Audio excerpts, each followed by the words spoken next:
Halo, kembali lagi dengan si Joni di channel Surat Kabar.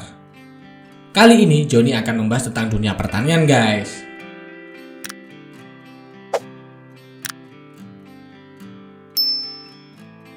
Arab Saudi atau yang dikenal dengan Uni Emirat Arab saat ini sedang mengimpor setidaknya 80% jumlah pangan mereka.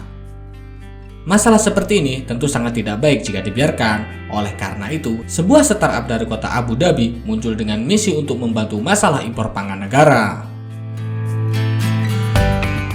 Berdiri pada tahun 2016, Pure Harvest Smart Farms sedang dikembangkan dengan menggunakan model Smart Greenhouse.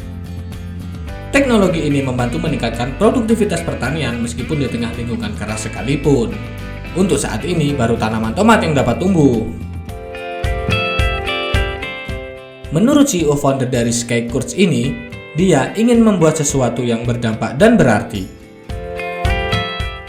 Masalah yang kita alami ini tentu adalah hal yang berkaitan dengan masalah ketahanan pangan, konservasi air, dan disertifikasi ekonomi di daerah, serta menjaga ketahanannya dengan satu palu. Pertanian tomat modern dengan teknologi canggih.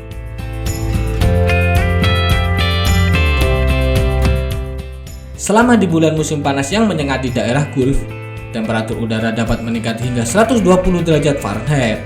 Meskipun demikian, di dalam greenhouse keadaan lingkungan diciptakan optimal untuk bertani. Startup ini membangun sebuah sistem yang mampu menganalisis data untuk menetapkan kecerahan cahaya, suhu, udara, dan kelembapan.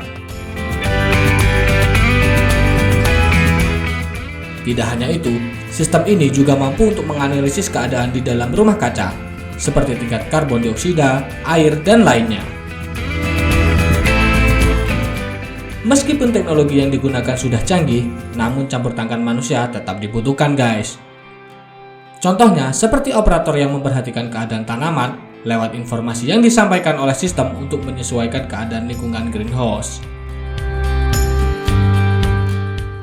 Menurut kepala pemerhati kepada wartawan CNN, dia mengatakan, di masa depan kita akan memiliki cukup sensor kepada seluruh tanaman, sehingga mungkin akan menggantikan pekerjaan monitoring manusia oleh sistem.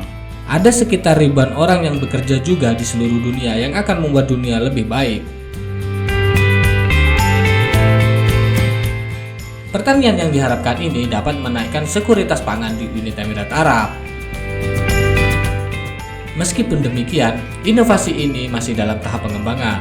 Berdasarkan para ahli, ketersediaan pangan global harus ditingkatkan 2 kali lipat di tahun 2050. Dalam rangka untuk memproduksi jumlah makanan yang demikian besar, dengan sumber daya yang ada, kita harus mampu memodernisasi teknologi pertanian. Menurut Pellegrina, asisten profesor di NYU Abu Dhabi.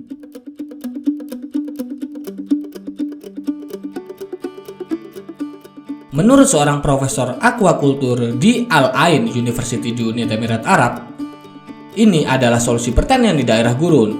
Dia mengatakan dampak aquaponik terhadap lingkungan sangatlah minim.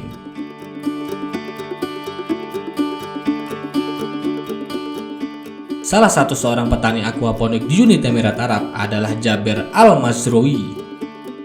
Pengusaha berumur 55 tahun ini, pertaniannya boleh dikatakan cukup besar, yaitu mencakup lahan 4.000 meter persegi. Metode pertanian baru ini menggunakan air yang dimanfaatkan untuk mengembangkan ikan, sekaligus menyediakan irigasi dan nutrisi untuk berbagai macam tanaman. Proses ini menghemat banyak air, sehingga sangat relevan dikembangkan di daerah kering seperti Uni Emirat Arab. Oasis buatannya terletak di gurun, di pinggir jalan yang tenang, sekitar 20 menit perjalanan dengan kendaraan dari pusat kota Abu Dhabi. Al-Mazroui mengembangkan lahan itu baru setahun, tetapi sudah menuaikan hasilnya, guys. Yang membuat sistem ini menjadi luar biasa adalah sistemnya sepenuhnya mandiri. Setelah air menjadi terlalu kotor untuk ikan, lalu dialirkan untuk tanaman dan merupakan rotasi pemanfaatan air. Tanaman bertindak sebagai filter alami untuk air, sementara pada saat yang sama mengeluarkan nutrisi yang mereka butuhkan. Pada akhirnya semua itu, air bersih bergerak kembali ke tangki ikan untuk melengkapi siklus perputaran tersebut. Bagaimana, guys? Apakah kalian ada yang tertarik menurunkan pertanian seperti yang orang Arab lakukan ini? Mungkin kita semua tidak pernah berpikir, berdasarkan letak geografi Uni Emirat Arab yang mungkin bisa dikatakan hampir semua gurun, bagaimana bisa ditanami tumbuhan, apalagi sayur-sayuran guys. Tapi dengan kemajuan teknologi yang sudah maju, ternyata semua itu bisa dilakukan guys. Semoga dengan adanya video ini semakin banyak anak muda Indonesia yang tertarik dan sukses di bidang pertanian, sehingga bisa menjadikan Indonesia swasembada pangan. Syukur-syukur kita bisa ekspor, baik tanaman pangan maupun sayuran. Mungkin sekian dulu ya guys video kali ini. Share jika menurut kalian video ini bermanfaat. Sampai ketemu lagi dengan Johnny di video selanjutnya. Salam maju pertanian Indonesia. Bye.